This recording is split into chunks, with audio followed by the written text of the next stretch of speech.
कि एक परिवार में एक व्यक्ति को आरक्षण मिलना चाहिए जब तक कि मेरे बेटे को कोई ब्राह्मण अपनी बेटी दान नहीं करते या उससे उसका संबंध नहीं बना दे। केवल आर्थिक आधार की अगर बात है तो कि जो दलित की शादी है और ब्राह्मण की शादी है आपस में होनी चाहिए, इस बात पर जो है राष्ट्रीय स्तर पर बहस तेज हो गई है।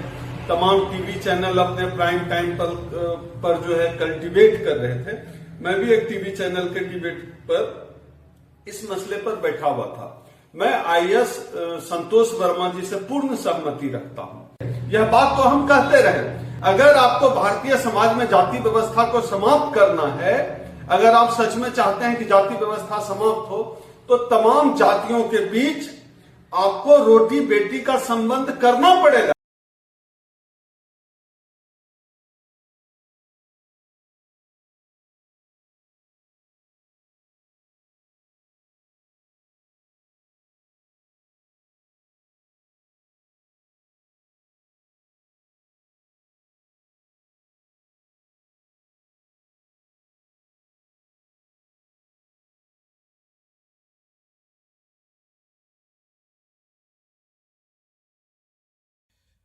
अब एक नया रणनीति शुरू हो गया है सवर्णों, खास तौर से ब्राह्मणों को समूल नाश करने का। और वो रणनीति है ब्राह्मणों का पॉपुलेशन, ब्राह्मणों का डेमोग्राफिक स्ट्रेंथ को कमजोर कर देने का, ताकि धीरे धीरे करके ब्राह्मणों का जनसंख्या खत्म हो जाए और भारत से ब्राह्मण समाज ही गायब हो जाए।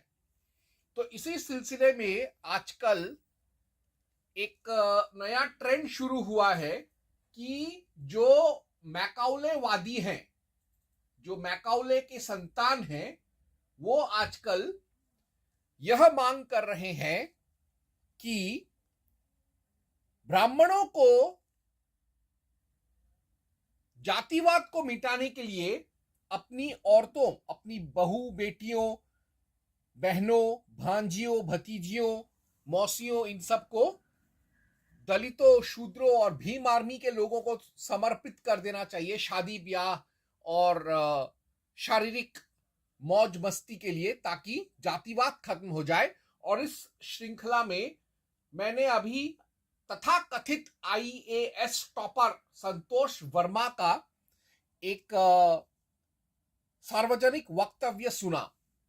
मैं तथाकथित आईएएस टॉपर संतोष वर्मा के राजनैतिक दुष्कर्मों, यौन दुष्कर्मों और भ्रष्टाचार पर मैं कुछ बोलूंगा नहीं, क्योंकि काफी सारा चीज वैसे भी बोला जा चुका है, उसके ऊपर एफआईआर लॉन्च हो चुका है, उसके सब घोटालों और घपलों के ऊपर, यौन शोषण कांडों के ऊपर कई वीडियोस भी बन चुके हैं रिपोर्टर्स और जर्नलिस्ट्स द्वारा। तो मैं सिर्फ इसी बात पर आज फोकस करने का कोशिश करूंगा कि क्या ब्राह्मणों ने यदि अपनी महिलाओं को मैकाउले की संतानों को सौंप दिया, भीम आर्मी के लॉन्डो के हवाले कर दिया, ताकि वो ब्राह्मण लड़कियों के साथ शादी कर सके, फिर बाद में उनको तलाक दे दे, या बिना शादी के ही उनके साथ शारीरिक शोषण करे, क्या ऐसा अनुमति देने से जातिवाद मिट जाएगा? तो आजकल तथाकथित डॉक्टर ओम सुधा भी इस तरीके के बयानबाजी कर रहा है। तो मेरा सबसे पहला प्रश्न ये है कि क्या सामाजिक एकता और समरसता लाने के लिए औरतों को किसी वर्ग विशेष को समर्पित करना, क्या यह जरूरी है? और अगर जरूरी है तो फिर जो मैकाउलेवादी हैं, जो लोग हमसे मांग रहे हैं ब्राह्मण लड़कियां, वो लोग अपनी लड़कियां हमको क्यों नहीं सौंपते, हम ब्राह्मणों को क्यों नहीं सौंपते? जो ये मैकाउलेवादी हम पर, हमारे कनपट्टी पर तमंचा लगाकर कह रहे हैं कि हमको तुम्हारी औरतें समर्पित करो, क्या ये लोग मुसलमानों और पठानों की तरह व्यवहार नहीं कर रहे हैं? क्या ऐसे मैकाउलेवादी जो जोर जबरदस्ती करके ब्राह्मण घरों से लड़कियों से जबरदस्ती शादी करना चाहते हैं, क्या ये जिहादी नहीं है? क्या इनके रगों में मुस्लिम खून है? क्या ये मुसलमान है? क्या ये पठानों की औलाद है? यदि सामाजिक एकता के लिए अगर हम ब्राह्मण अगर मैकौलेवादियों की महिलाओं को बोले हमको दे दो, हम उनसे सामाजिक समरसता लाएंगे, तो ये अगर उचित नहीं है तो फिर मैकौलेवादियों का डिमांड भी उचित कैसे है? खैर, फिर भी अब अगर ये बोलते हैं कि सामाजिक समरसता लाने के लिए इस तरीके का जबरदस्ती में ब्राह्मण लड़कियों से शादी करना जरूरी है, तो फिर एक चीज मैं जानना चाहूंगा कि इनको सामाजिक प्रमोशन चाहिए, इनको socio economic promotion you want, then give us ST SC OBC BPL ladies in marriage. तो इसके कई प्रमाण है, जैसे मनु 10.5 कहता है सवर्ण कैन टेक दलित वाइव्स, सवर्ण जो है वो दलित महिलाओं से शादी कर सकते हैं। मनु 3.13 अनुलोम विवाह लीगल, इस तरीके के विवाहों को अनुलोम विवाह भी कहते हैं और वो जायज है। मनु 3.44 अनुलोम प्रोसेस, अनुलोम विवाह का पूरा प्रोसेस दिया हुआ है। मनु 2.38 इवन स्त्री रत्न फ्रॉम नीच लोक फॉर आर इंप्रूवमेंट्स। मनु 2.238 ये पहले भी कह चुका है कि यदि कोई अच्छे घर की लड़की है, अगर वो कुल से नीच है तो उसके अच्छाई के लिए उससे विवाह करके ब्राह्मण कुल में ले आना जरूरी है। और इसका एग्जाम्पल दिया गया है Manu 9.23 Akshamala inspiration for Dalit girls, इसमें एक एग्जाम्पल भी है मनु 9.23 में, जहां अक्षमाला नाम की एक शूद्रा का विवाह एक ब्राह्मण ऋषि से होता है। फिर भी यह पर्टिनेंट क्वेश्चन होता है कि विल वी द्विज गिव गर्ल्स टू दलित्स, तो क्या हम ब्राह्मण जो हैं वो दलितों को अपनी बेटियां देंगे? तो ये सवाल अभी भी जायज है और अभी भी जिंदा है, तो इसका मैं आज निराकरण करूंगा एक एक करके।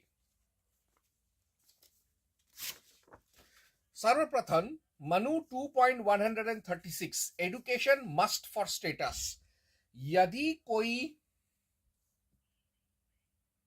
शूद्र लड़का किसी ब्राह्मण लड़की से विवाह करना चाहता है तो उसके लिए उसको पढ़ाई लिखाई, भौतिक पढ़ाई लिखाई और लिटरेसी होना बहुत जरूरी है, उसका एजुकेशन लेवल उस लड़की से ज्यादा होना बहुत जरूरी है, यह मनु 2.136 कहता है।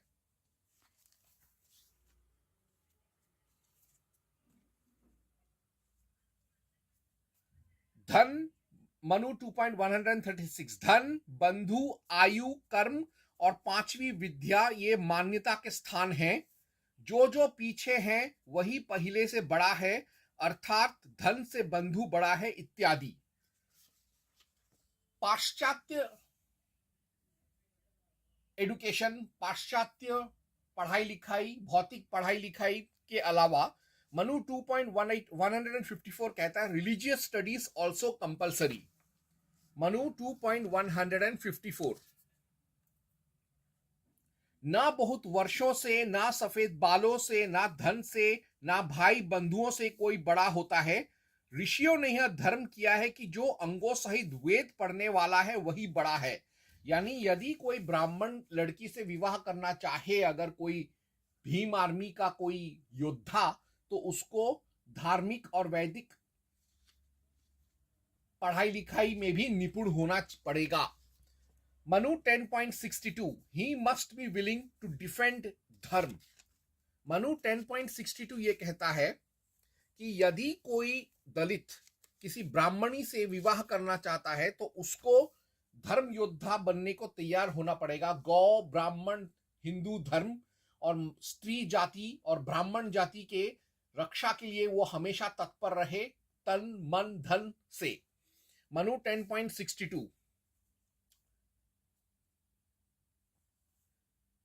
पुरस्कार की आशा न करके गौ, ब्राह्मण, स्त्री और बालक इनमें से किसी के लिए भी प्राण त्याग करना प्रतिलोमत जाति वालों शूद्रों के लिए सिद्धि का कारण होता है, अर्थात इससे वे स्वर्ग को जाते हैं। Die for ladies and Brahmins, ये एक शर्त है यदि कोई दलित यदि ब्राह्मण लड़की से विवाह करना चाहे तो। उसके बाद मनु 10.126 to 128 कहता है ही मस्ट बी धार्मिक, याज्ञिक, ओबीडियंट ऑफ सवर्न्स, नॉन जेलस।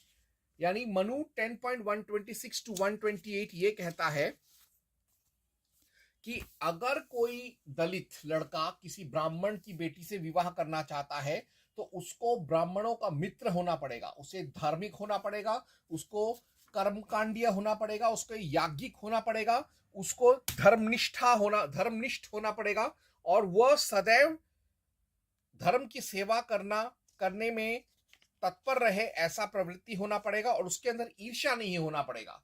यानी कोई अगर भीम आर्मी में रहकर हिंदुओं को गाली मारे और फिर बाद में यह सोचे कि वो कोई ब्राह्मण उससे अपनी बेटी सौंपेगा विवाह के लिए, ये तो बेवकूफी बात है।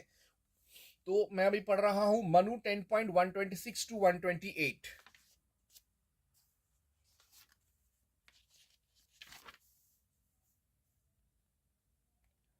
लहसुन आदि बुरी वस्तुओं के खाने से शूद्र को पाप नहीं है, वह उपनयन संस्कार के योग्य नहीं है और अग्निहोत्र आदि यज्ञों में उसका अधिकार नहीं है और पाक यज्ञ आदि धर्म कार्यों का उसे निषेध भी नहीं है, वह भले ही करे।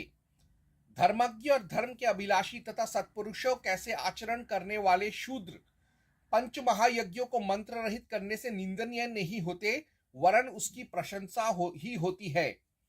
पराई निंदा ना करने वाला शूद्र जिस प्रकार द्विजातियों की सेवा करता है उसी भांति आनंदित होकर इसलोक और परलोक में सुख पाता है। और तो और जो दलित, जो भीम आर्मी का योद्धा यदि किसी ब्राह्मण लड़की से विवाह करना चाहता है तो उसको मनु 10.98 के हिसाब से ही must leave shudrahood as soon as possible, यानी जितनी जल्दी हो सके उसको अपना शूद्रत्व, शूद्र जीवन शैली और शूद्र मनोवृत्ति त्यागना पड़ेगा, तभी वह किसी ब्राह्मणी को अपना जीवन संगिनी बनाने के अधिकारी होगा। लीव शूद्र लाइफ। वैश्य निज धर्म से जीविका करने में असमर्थ हो तो निषिद्ध कर्मों को छोड़ वह शूद्र वृत्ति से जीविका करे, परंतु समर्थ होने पर शूद्र वृत्ति छोड़ दे। यहां पर लिखा हुआ है कि शूद्र वृत्ति छोड़ दे समर्थ होने पर, तो ये बहुत जरूरी है शूद्र वृत्ति का त्याग करना। इसके अलावा महाभारत में सर्प यक्ष और युधिष्ठिर ने भी कुछ क्राइटेरिया दिया है। महाभारत आरण्य वन पर्व, अजगर पर्व 180.23, 25 to 26, 33। He must have good action, soul, nature, mind, character.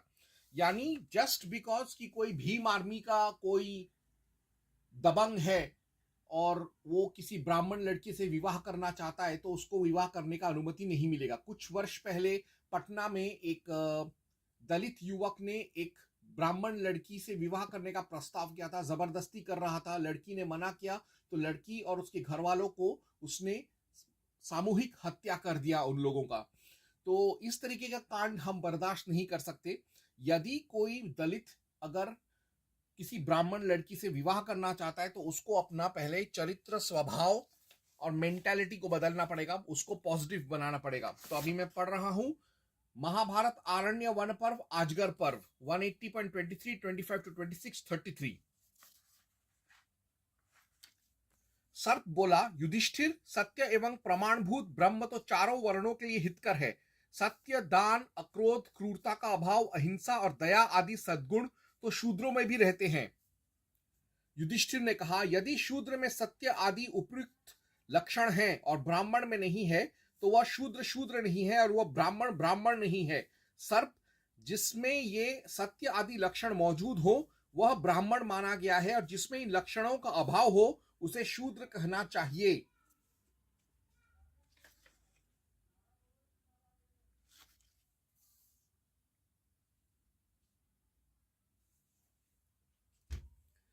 सभी मनुष्य सदा सब जातियों की स्त्रियों से संतान उत्पन्न कर रहे हैं।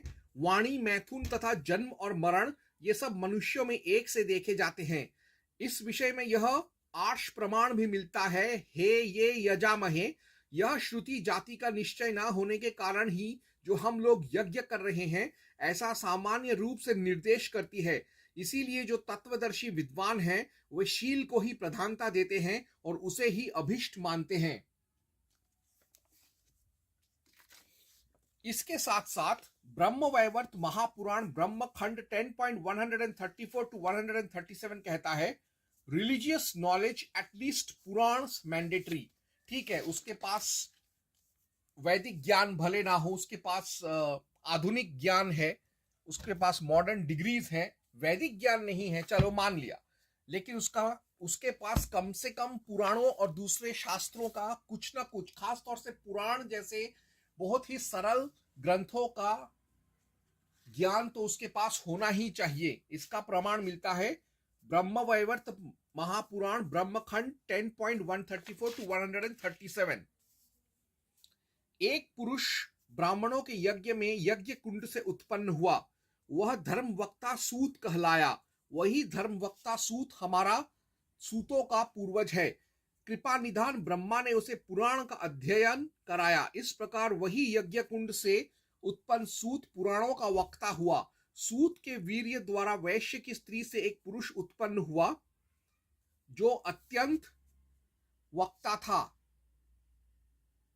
लोक में उसकी भाट संज्ञा हुई। वही सभा के लिए स्तुति पाठ करता है। इस प्रकार मैंने पृथ्वी पर स्थित कुछ जातियों का निर्णय बताया। वर्ण संकर दोष से उत्पन्न होने वाली अभी अनेक जातियां शेष हैं।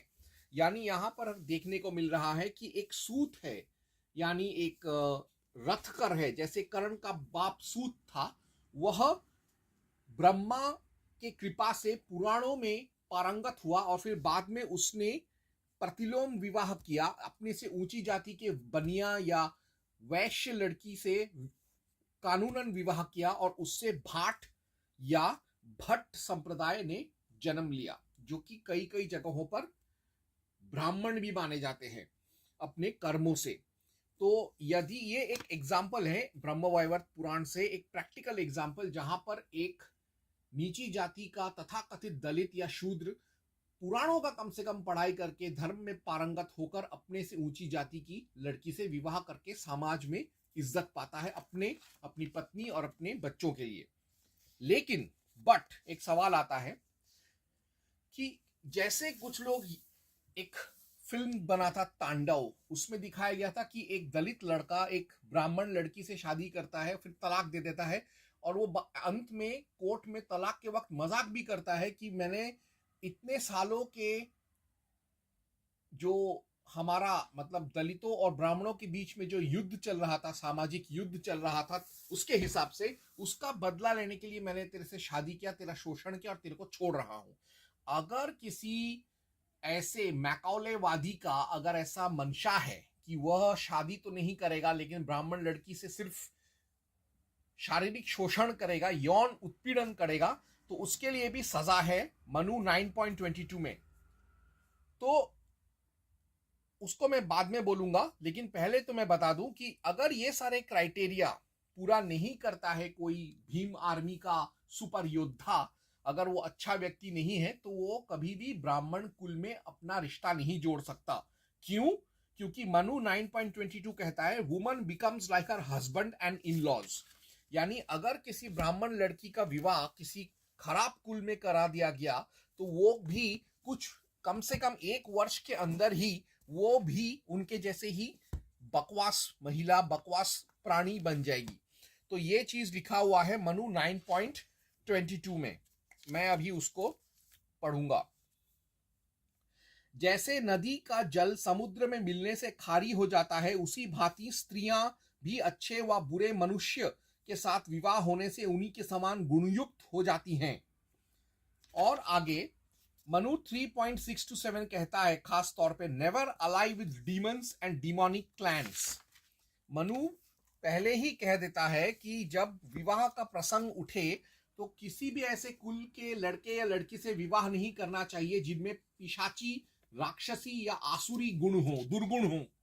रादर चाहे उनके पास कितना भी धन संपत्ति, फिक्स्ड असेट, लिक्विड असेट हो, चाहे कितना भी मान मर्यादा क्यों ना हो। मैं पढ़ रहा हूं मनु 3.6 to 7। जो गौ, बकरी, भेड़, धन और अन्न से भले ही बड़े हुए हो और बड़े हों, परंतु इन आगे कहे हुए 10 कुलों को स्त्री संबंध या पुरुष संबंध में त्याग दे, अर्थात इनमें विवाह ना करे। जो जाति कर्म आदि क्रिया रहित हो, जिसमें पुत्र न उत्पन्न होता हो, जिसमें वेद का पठन पाठन ना हो, जिस कुल के मनुष्यों के शरीर पर रोम हो ज्यादा, जिसमें बवासीर, क्षयी, मंदाग्नि, मिर्गी, श्वेत दाग और कुष्ठ रोग हो, ये 10 कुल हैं जिनमें विवाह का निषेध है। त्यागने का कारण यह है कि इन वंशों के की लड़कियों से मूर्ख और रोगी संतान होगी।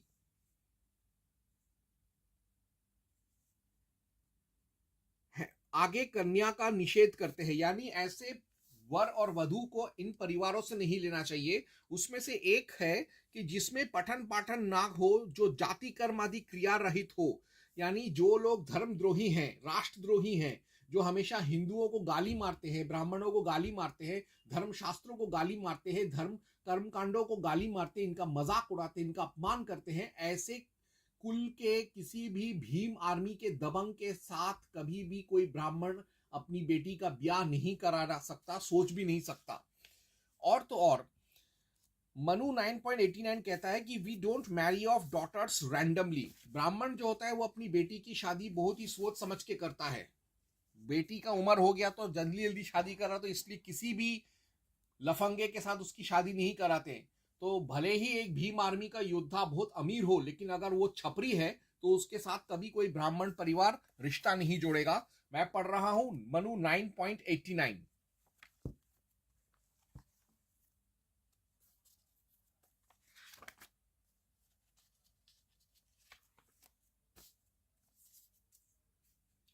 ऋतुमती होने पर भी चाहे कन्या जन्म भर भी घर में ही रहे, परंतु उसे किसी निर्गुण पात्र को कभी ना दे। दान और कन्यादान भी कभी किसी छपरी के साथ नहीं किया जाता। अगर ऊपर कहे गए पॉजिटिव यानी सकारात्मक गुण अगर किसी भीम आर्मी के योद्धा में नहीं है, तो उसके साथ किसी ब्राह्मण लड़की कभी भी 7 फेरे नहीं लेगी। अस्तु। देयरफॉर तो अंत में मैं यही कहूंगा कि कुछ नियम हैं, अगर उन पराकाष्ठाओं पर खरा उतरता है कोई भी भीम आर्मी का बंदा, चाहे वो दलित हो, शूद्र हो, ST, SC, OBC, BPL, EWS हो, लेकिन यदि उसमें सद्गुण है तो विवाह जायज है ब्राह्मण लड़की के साथ। लेकिन यदि वो सिर्फ बदले की भावना से ब्राह्मण लड़की से शादी करना चाहता है, दहेज के लिए शादी करना चाहता है, उसको लव जिहाद में फंसाकर उसके साथ शादी करना चाहता है, उसका यौन उत्पीड़न करने के लिए शादी करना चाहता है, या वो सिर्फ जातिवादी बदले की भावना से शादी करना चाहता है, या उस लड़की को चूतिया बना रहा है वो, या उसके परिवार से वो घृणा की वजह से उसको पटा के शादी करना चाहता है, फिर बच्चे पैदा करके लात मार देगा, कत्ल कर देगा, या उसको वैश्यावृत्ति में डालेगा, ऐसे मर्दों के लिए भी मनु ने टोटके दिए हैं। Manu 8.365 to 366, Manu 8.349, Manu 8.359। Punishment to man who is sexually exploiting Brahmin girl. तो अभी मैं वो सारे पढ़ूंगा।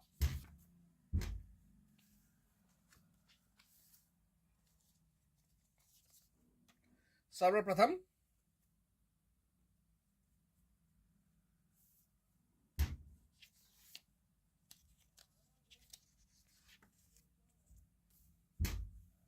नीच जाति की कन्या अपने से ऊंची जाति के पुरुष के साथ संग करे तो उस पर कुछ दंड ना करे, और जो नीच जाति से गमन करे तो उसे रोक कर घर में बसाए। नीच जाति का पुरुष यदि उत्तम जाति की कन्या से भोग करे तो उसका वध होगा, परंतु समान जाति की सकामा कन्या के साथ भोग करने से कन्या का पिता चाहे तो उसे वह नीच मनुष्य मोल देकर उस कन्या के से विवाह कर ले।